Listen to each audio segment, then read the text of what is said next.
Alright, what's up guys? Today's video, we're gonna hit you with kind of a vlog style video, but we are gonna be installing these DEPO style headlights. So I know a lot of you guys have been begging for me to finally do it, so we're gonna do it. We got a whole bunch of help here today. We got this camera shy kid right here. What's your name? Introduce yourself. I'm Andrew. There, he's Andrew. We got Alex here. He's got a pretty sick car outside. So he's got a Jaguar that you've probably seen it on this channel before. We slammed it, and then he just put straight pipes on it. So we'll probably get a chance to hear that a little bit. Yeah. Then you guys remember Jonathan. Yes. So plan is we're gonna start ripping this thing apart. If you guys are interested in like the specifics of what we're doing today, I'm gonna have a separate video. It's just gonna go right into the details of what we're doing. But this video is gonna be kind of like a vlog style. So we're just kind of hanging out on a Sunday. We're gonna tear out these two headlights, these old crusty ones. Once we take them out, we're gonna take a look at some of this bumper stuff, because as you guys know, this truck wasn't involved in an accident, I don't know when, but in its previous life or owners. So we kind of want to see if we can adjust some of this stuff, because the front bumper is a little bit out of an alignment. So we might try to see if we can fix a little bit before we get those headlights in there. But honestly, it's not too bad, but you can see it's probably sitting back maybe like half an inch there. So we'll mess with it a little bit, but we'll definitely get the headlights in, and we'll see where we end up. Okay, if you guys saw in the last video, we had some of these plugs that went here and there for the PCV, but these only come in a pack of 2. If you guys are still curious about this, I'll leave them in the description below so you guys can get the same thing. So you have to get these specific MOPAR ones. We tried going to O'Reilly's, AutoZone, all that stuff, and we couldn't find it. So they're like 18 or 20 bucks a piece. So I had to order 2. I'll have 1 extra, but we're missing one in that hole back there. So we're gonna go ahead and throw that grommet in, and we'll seal it up once and for all before we continue what we're doing today. So we have to cut off the base of that. Jonathan's gonna try and do it without cutting his hand off, so that this little PCV can get in there. So we're gonna plug that in as well, because this goes to the intake. So we gotta cut off the bottom. They kind of just come generic, and they let you cut them yourselves. All right, so while Jonathan does that, let's show his bike. So he has this motorcycle build. What is this thing again? It's a Ninja 250. So he did this. This is actually one of those street bikes that has all the fairings on it. He took it all off and did this to it. It looks pretty good if you ask me. So he has this on his channel too. We linked it in the last video, but I'll link it again there. And then here is Alex's car. So this is one I was telling you. Oh, somebody's getting it out there. We slammed this thing. So we put I think it was iBox Sportline springs on this, and then he actually straight piped it today. So or actually a few days ago, but he came here. This is the first time I've heard it with straight pipes. So we'll probably get some sound clips of this thing.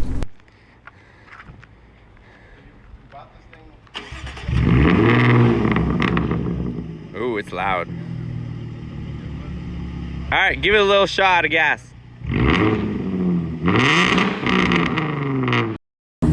Jeez. All right, all my neighbors, it was him. Yeah, so Jonathan's gonna put that in, or try to. So this hose goes to the intake, but for now it shouldn't matter. Oh, it went in pretty good. I tried to do that with the old one, and it was so like hard, the rubber, that I couldn't even push it in. So that's a little bit better. So we got that in. It's ready for the intake to go back on. I don't know if we should put the intake on at this point, but we'll I don't know, I think we're okay for now. Let's get started on this whole front end. So because this truck was in an accident on this side, this has Jonathan's messing up there. This side headlight it's zip tied. Like you can kind of see where the mounting point is, and it just has a zip tie on it. So damn. I am hoping that this is gonna be, you know, somewhat easy to take off and that it bolts up. Yeah, but this bracket is kind of gonna fight us a little bit, I think, because this bumper is so high. So oh, down here there's a bracket that like goes, yeah, goes there. Oh, you know what it is actually? So if you see the marker here, it might be because my bumper's so high, but these 2 wiring clips, the ends of the harness, that's what's hitting and stopping us from getting this right now. So I think if I rotate these, I might be able to get my headlight out. There we go. There we go. I think there's one more that I might be able to get to. All right. So there's that. Here's one of these wires here. All right, headlights off. Okay, so we got Jonathan holding this light here. We're just test fitting some stuff. This bumper looks like it's high on this side and low on that side. So this is the gap we have here, and we're trying to decide what we're happy with. So it's tucked up on the top. If you guys take a look at these Durangos or Dakotas and you have one yourself, you'll know that the gaps are kind of not like a newer vehicle where they actually fit tight. So we're actually gonna probably take the bumper off, see what's going on behind, because we got some, you know, we got more shims on this side than we do on the other side. So these guys over here, Alex is holding this one up here. See how this gap, it's got more of a gap, but we feel like it's too much of a gap. So right now, I think just from us looking on the bumper over here, we have one shim here, but then it looks like we have 3 shims on this side. So we're gonna pull a shim out of here, it'll drop this, and it'll raise this side a little bit. That's our plan. So we're gonna rip that all out before we go ahead and tackle the headlights here and install on that. All right, so we're removing these 4 bolts. You can get in here on this. So we're removing these 4 bolts on the front bumper. This one is super crooked, hopefully not stripped. And then Alex has those ones over there.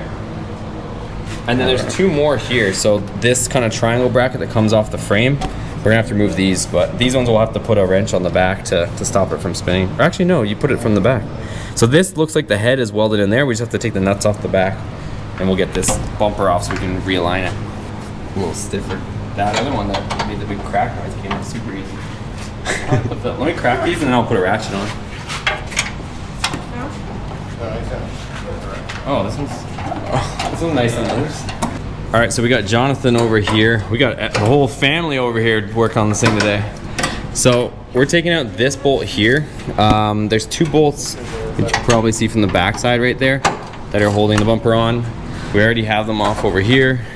We got Junior loosening that bolt there. And then there's these 2 bolts on this side. So we already took these 2 nuts off. We only got 1 more on the top holding it on. I think we have 10 sets of hands on it today, so this is a rare occasion. Okay, so the front bumper's off on the ground over there, and this is what we're dealing with. So I think we can all agree it's not that bad really for whatever underlying damage there may or may not have been. It's got these funny looking shims here. Whether they're factory or not, I don't know. Maybe somebody else might know in the comments. But this is kind of what was making our front bumper a little bit funny. So we kind of have this little triangle bracket. It's bent a little bit. This is probably one of the reasons why the car or truck got salvaged, is just because this little hollow area, it kind of just tore that little tiny piece of whatever you want to call that metal. But what we're going to try and do is try to straighten out this bracket, because if you look on this side, see how it's sitting flat, and this is pretty well flat. I did take out the bolt, so, but for the most part, you see how it's, you know, flat and square. Over here, this thing is just pushed back and bent up. So we're gonna probably put a bar back here and try to push this out. So we'll try to straighten it a bit. You can probably see that whatever impact it took, it probably like hit here and bent this bracket and this little part of the frame in. But obviously the frame's not like damaged further back. There's no crinkles in it. It's just this tiny little area here. So try to straighten this bracket and go from there. I think that's where it is. It's stop there. So we ended up straightening out this part that was all kind of bashed. What you guys probably saw in that little clip there. We ended up straightening this out. We put kind of that breaker bar in there and pushed it out as best we could. So all this surface is pretty well flat now. And I mean, there's that tiny little tear there, but nobody's ever gonna be the wiser. It really doesn't do too much, but as long as this surface is flat, we're good.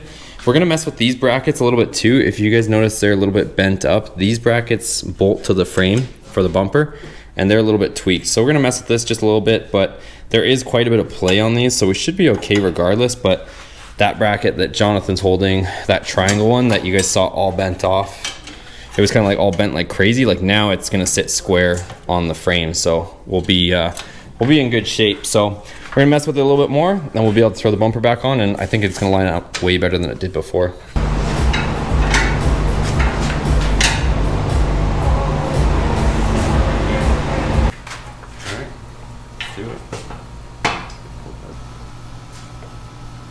Okay, we got Jonathan getting the bolts from the bottom because it's almost impossible for us to get in there. So, but I mean, as far as the headlight alignment, it's looking pretty good so far. I think we got it pretty decent, as best as we're gonna get it. But we'll see when we get the other headlight in there how the alignment looks, but I'm pretty happy with this side so far. Let me see. Okay guys, so we put the truck back on the ground. These headlights look amazing. Check that out. Fitment is, honestly, it's just as good as the factory ones for the year of these trucks. I mean, it's not, they still have gaps, but I mean, the gaps, in my opinion, look just as good, if not better than the original ones. So there's the driver's side. Same deal over here. We managed to get them completely matched up on both sides. So we got even gaps, we adjusted the bumper, we got everything as good as it's gonna get. Like I said, it's not, like for the year of these trucks, the fitment wasn't great anyways. It's not like you're gonna have tight gaps, but it's just as good as the original, to be honest, if not better. So big improvement. And we're gonna put the intake back on because we're pretty much done under the hood for now, until we order some more parts, but we can at least get this truck driving. I do at some point want to go get a windshield, I think, so that way we can get it on the road officially and start moving it around. So yeah, I'm just gonna throw the intake back on. We can reconnect our PCV now that we got the those 2 grommets, or 4 grommets, actually 3 grommets. We had to buy 4 grommets to get 3 grommets. So we'll put that on, put the filter on, and shut the hood. So we got Jonathan reinstalling the bracket that goes to the top of the intake manifold. It's just held on by a 13 mil bolt in the same place where the fuel rail is. So we'll put that, and then this band clamp goes around that bracket to hold it, and then our filter goes here. And then that 1 bolt in the top. And like I was mentioning, we can retire our socket spacer and put in the correct length bolt too. All right guys, so that's the headlights all installed. They look way better. As far as updates on some other stuff, the Viper, we're kind of just letting it chill for now. The S2000, everything is all about the Dakota right now. So you guys are loving the Dakota build, so we're kind of hanging tight with that. Another thing to update you guys on is I gotta return that steering rack, get my core exchange for that. And this week I'm gonna be trying to find the right size tires and get them off. Jonathan's bugging me for these tires, but we'll have to see what we're gonna do. Honestly, I was thinking of using the money from these tires to buy the new tires, since trying to keep this on a budget and you know, not be out of pocket a whole lot. But that's the plan. I'm gonna try and find probably honestly some used tires, because it's not making enough power to justify getting brand new tires, and we don't know what we're gonna do with the rims just yet. I kind of want to do something unique, so as long as we get the right size on there, I think we'll be good. But one last thing, let me know what size, if there's a bunch of Dakota guys watching this, what size tires do you think we should put on this? I know it's supposed to be 255 profile wide, but should we do like a 45 profile high, or should we do a 50? I think it's supposed to be a 50 or a 55 profile tire, but I know you can get like some smaller tires and you're almost getting into like car tire territory. But the smaller the tire, it'll probably help our effective gear ratio, so just keep that in mind. But yeah, that's kind of what's going on with this thing right now. All right guys, so that's pretty much it for today's video. I hope you enjoyed this kind of like vlog style. I'm also going to be, if you look in the Teespring thing below, I'm also posting some cheaper shirts too for you guys. So there's the premium tee, which I'm wearing, but there's also the classic tee. So those are going to be a little bit cheaper. If you guys want to grab one, I'm literally not making anything off them. So I just want you guys to be able to have those t-shirts at an affordable rate. So check those out. You'll see them in the Teespring. It should pop up maybe by this video, but if not, it should be about a day or so and it'll start popping. But anyways, make sure you give a thumbs up if you like this video, and any other content you guys want to see, or maybe parts that you want to see or stuff on the truck, let me know. I'll try to do that this week for you guys. Hit that subscribe button if you're stopping in. See you on the next one.